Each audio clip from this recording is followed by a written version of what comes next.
Here's an enemy I missed, the Twofold, so let's go ahead and scan this enemy to see what it's weak to. And I'll, fight it and get its bestiary entry off screen. I have to use magnifying glass because I forgot to put miscellany on them, and it is weak to earth and light. And the Twofold is a small horse-faced demon. They can cast Thundaga, which is really annoying while I was fighting them. More ugly monsters. Didn't they once fight with the Duchy army? That's right. Mostly in the demon units, but I didn't see them very often, and Father and Heinkel hated them. Why's that? Because of the Thundaga, soldiers who wear full armor hate any foes that can repeatedly cast lightning attacks, like these monsters. Makes sense. Indeed, the threat of Thundaga is not to be scorned. At the same time, if you can neutralize this one spell, the Twofolds are easily handled. Incidentally, nearly all of them are feral and beyond the control of any handler. Don't bother trying to tame them. I wasn't going to, but thanks for that, Altair. And here's a summary of what I just read. And here's another new enemy, the Archdemon. Also paired up with the Lilith as well. So let's go ahead and scan the Archdemon. Let's see. The Archdemon is weak to light. Makes sense.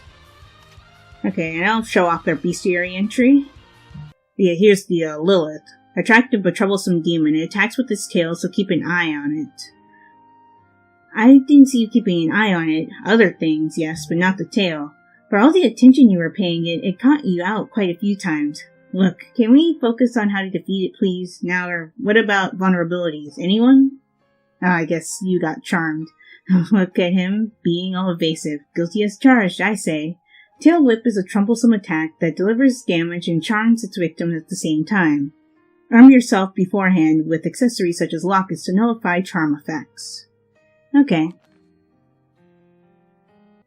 And here's the Archdemon, a brawny demon with guile to match. It breaks foes' spirits before finishing them off. Oh, okay. Interesting.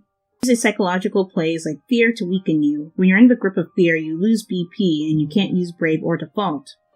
I didn't know that fear actually caused you to lose BP if you have it. Like if you charged it up by defaulting over multiple times. It can also trick you into fighting on its side with its charming thrust attack. This is one of the more powerful of demons. It is armed with brute strength and magic that bewitches and confuses. It finds weakness in your heart and turns them against you. In many ways, the stereotypical demon. Oh, I'm on my way to the island where we go to Forum, and apparently the Chompers from the Chompcraft minigame are actual enemies, and we also have the Mandragora as well. So let's go ahead and scan these ones. I do have miscellany, so I don't have to use magnifying glasses for this one. So everybody else default. And let's see. They're weak to lightning, the Chompers are. They're aquatic. Huh? Okay, wasn't expecting that. Oh, and they can poison. Oh no. No, and so can you. Great. I don't have the lockets on me that nullify poison right now. Well, that's unfortunate. Let's go ahead and have you examine the Mandragora and have everybody else default. Weak to fire and dark. Okay. Plant family. Makes sense. Using Poisonous Chomp again, but we're all already poisoned, so... Run away? A strange frog-like creature. Doesn't croak easily. It runs away instead. Yeah, that was something that I encountered a few times while trying to get this bestiary entry done. They run away a lot. These things are so cute until you have to fight them. Their poison makes them more dangerous than they look. They're quick to run away, except when you want them to, and then they never leave. Annoying creatures. They become popular subjects for studying. And scientists have learned a lot about their biology and habitat. They weren't even classified as a species until after I left university.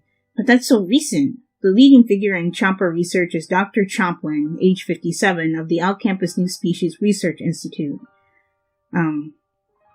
In his new work, They Came from the West, Volume 1, 1,980 pages, he says the following. Chompers are placed in the Chomper family, genus Chomper. They live on the temperate plains of southern Eternia, below the true highlands. Here, the warm waters of the Urian current mix with the colder waters of the Etzerin Sea. Each month, at full moon, chomper larvae are seen in the water in large numbers. Here, amongst the riptides and eddies that make the coastal waters so treacherous, they are carried eastward until they wash up on beaches and rocky coasts. Such observations are highly suggestive that in the west, fascinating, definitely fascinating, but can you give us the short version? Well, his theory is that the chompers in Eternia aren't born there, but rather the young chompers arrived from a breeding ground somewhere to the west.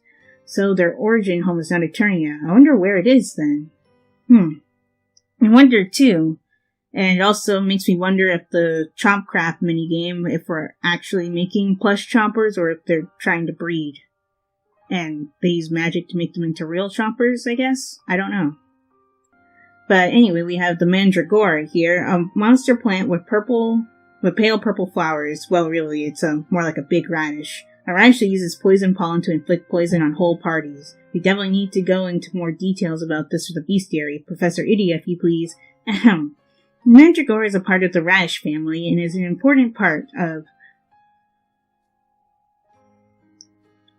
Eternian cuisine and an essential ingredient in our famous winter stews. In late fall, many people in Eternia form hunting parties and set out into the countryside for the annual Mandragora harvest. Mandragoras are too bitter to be eaten straight away. Instead, the poison must be carefully removed. Wherever you go in Eternia in the late fall, you will see the radishes hanging out to dry from caves and windows. The scene is a poetic reminder that winter is almost upon us. Wonderful, he said, and it seems like we have a trained botanist in our midst. Master taught me his famous poison extraction methods. People were always accosting me in the streets asking how long they should hang their radishes and things like that. Maybe we should just call you Dr. Radish. Thanks. Wait, you're not making fun of me, are you? Okay, and I have another new enemy in this area, the fungus. So, obviously, like the mushroom creatures from before, and they are weak to fire. Okay. A giant mushroom colored a venomous purple. It creeps me out the way it wriggles. Yeah, it is creepy. Did anyone see the fungus giving bits of meat to one of the plants with white roots? What was that about? Count yourselves lucky. Many a fungologist would give his right arms to witness such an act. You see, fungi are known to tame mandragoras with gifts of food and entice them to fight on their behalf. That is what you witnessed. I get it. They can release chaos spores in response to physical blows, but they can't inflict much damage themselves, so they enlist the help of stronger plants. I guess this also means that mandragoras can walk. Oh, yeah, I guess that's true. I mean, it kind of looks like they would be able to. It's like how I bailed you out in Pilgrim Grove that time. It is. What I'm saying is you was alone and in trouble in Pilgrim's Grove, and I came along and helped him. Got it now? No. Not exactly.